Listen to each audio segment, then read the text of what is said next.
রাজ্যে পালাবদলের ক্ষমতায় এসে বাংলার চিরায়ত ধর্মীয় ও সাংস্কৃতিক উৎসব অনুষ্ঠানগুলির বিশ্বায়নে বিশেষ উদ্যোগ নিয়েছিলেন মুখ্যমন্ত্রী মমতা বন্দ্যোপাধ্যায়। তার উদ্যোগেই শুরু হয়েছিল বিজয়ার কার্নিভাল। দেশ বিদেশের আমন্ত্রিত অতিথিদের সামনে সেই বর্ণাঢ্য কার্নিভাল নজর কেড়েছিল গোটা বিশ্বের। কলকাতার রেড রোডের সেই কার্নিভাল একসময় পৌঁছে যায় রাজ্যের একাধিক জেলায়। প্রতি বছর বাড়তে থাকে জেলার সেই কার্নিভালে যোগ দেওয়া বারোয়ারি পুজোর সংখ্যা। আর সেই সূত্রেই সামনে এলো নতুন সমস্যা। বিশেষ করে উত্তর 24 পরগনার গোবরডাঙ্গায় এতদিন যমুনা নদীর নানা ঘাটে বিক্ষিপ্তভাবে চলত প্রতিমা বিসর্জন, কারণ বড় এবং সব রকমের সুবিধাযুক্ত কোনো বিসর্জনের ঘাট এখানে ছিল না। বারোয়ারি পুজো কমিটিগুলির সেই বহুদিনের চাহিদা অবশেষে পূরণ করতে উদ্যোগী হলো উত্তর 24 পরগনা জেলা পরিষদ। এখানকার জনস্বাস্থ্য ও পরিবেশ কর্মাধ্যক্ষ অজিত সাহার সক্রিয় উদ্যোগে বিসর্জনের এক বিরাট ঘাট। গোবরডাঙ্গার বেড়গুম 1 নম্বর পঞ্চায়েতে যমুনার এই বিসর্জনের ঘাট তৈরির খরচ ধরা হয়েছে 30 লক্ষ টাকা।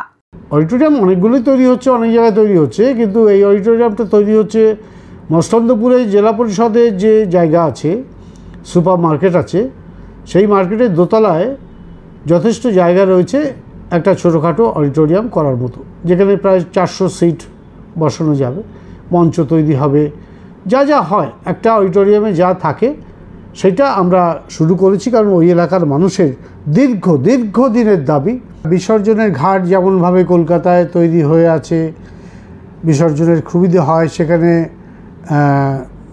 একদম ট্রলি সিস্টেমে ঠাকুর নদীতে নেমে যায়, সেইভাবে অত্যাধুনিকভাবে আমরা গোবরডাঙ্গা যমুনা নদীর তীরে যে ভাসান ঘাটটা আছে, যেখানে ওখানে হাজার হাজার ঠাকুর সারা বছরে বিসর্জন হয়, নিরঞ্জন হয় প্রতিমা, সেই ঘাটটার খুব ভগ্নদশা, মানুষের খুব অসুবিধা হয়, সেইটাই আমাদের নজরে পড়ে এবং ওখানকার মানুষের খুব দাবি, দীর্ঘকাল মানুষের চাহিদা যে এই প্রতিমা নিরঞ্জনের জন্য এই ঘাটটিকে আধুনিকভাবে তৈরি করা হোক। তো সেটাকে এবারে জেলা পরিষদের প্রপোজাল দিয়ে আমি সেই কাজটার অলরেডি ওয়ার্ক অর্ডার হয়ে গেছে, কাজ শুরু হয়ে গেছে, আজকে থেকে তার কাজ শুরু হলো। তার জন্য 30 লক্ষ টাকা বরাদ্দ হয়েছে জেলা পরিষদ থেকে। আমরা এই কাজটা করছি, যেটা সত্যি মানুষের খুবই ভালো লাগার জিনিস, সকলেই খুব খুশি। প্রস্তাবিত এই যমুনার ঘাটে আগামী দিনে গোবরডাঙ্গা পৌরসভা সহ বেড়গুম 1 ও 2 নম্বর পঞ্চায়েত, মচলন্দপুর 1 ও 2 নম্বর পঞ্চায়েত এবং চাত্রা গ্রাম পঞ্চায়েতের প্রায় 1000 ছোট ও বড় দুর্গাপুজোর বিসর্জনের সুবিধে হবে বলেই জেলা পরিষদ সূত্রের দাবি। শুধু বিসর্জনের ঘাট নয়, একই সঙ্গে এখানকার শতাধিক বছরের পুরনো নাটক ও সংস্কৃতি চর্চার প্রসারেও সময়ের দাবি মেনে উন্নয়নের ওপর জোর দিয়েছেন জেলা পরিষদের জনস্বাস্থ্য ও পরিবেশ দপ্তরের কর্মাধ্যক্ষ অজিত সাহা। গোবরডাঙ্গা ও মচলন্দপুর সহ বিস্তীর্ণ এই অঞ্চলের নাট্যচর্চায় উৎসাহ দিতে গত 25শে বৈশাখ বিশ্বকবির 165তম জন্মবার্ষিকীর পূর্ণ প্রভাতে শুরু হয় একটি অত্যাধুনিক অডিটোরিয়াম তৈরির কাজ। মচলন্দপুরে অবস্থিত জেলা পরিষদের সুপার মার্কেটের দোতলায় এই 2.5 কোটি টাকা ব্যয়ে এই অডিটোরিয়াম তৈরির সূচনা করেন আপাদমস্তক নাট্যকর্মী স্বয়ং অজিত সাহা।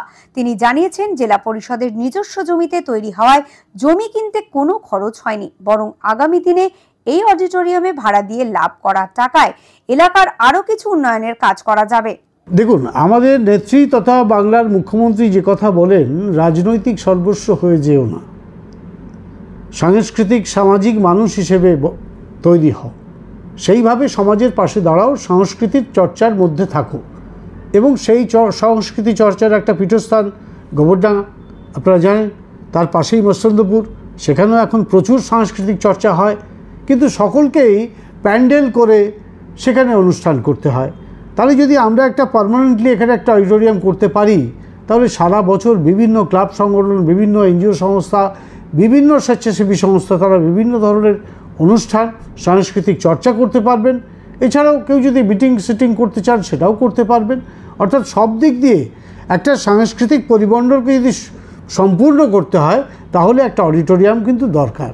বাংলার মানবিক মুখ্যমন্ত্রী আজকে যেভাবে দুর্গাপুজো নিয়ে প্রত্যেকটা ক্লাব সংগঠন সংস্থা যারা পুজো করেন, প্রত্যেকের পাশে যেভাবে সরকারিভাবে তিনি দাঁড়িয়েছেন এবং তাদেরকে অনুদান দিচ্ছেন, তাতে দুর্গাপুজোর সংখ্যা কিন্তু এই বাংলায় অনেক বেড়েছে।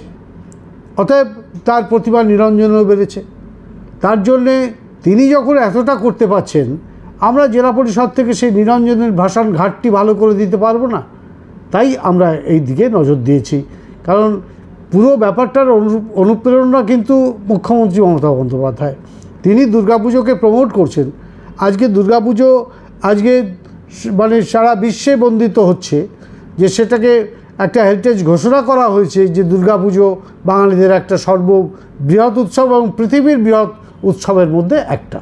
তাহলে তার নিরঞ্জনের জায়গাটা যদি আমরা ভালো করে দিতে পারি, আধুনিক করে দিতে পারি, এটা তো সত্যি সত্যি ভালো কাজ। Bureau report, digital news Bangla.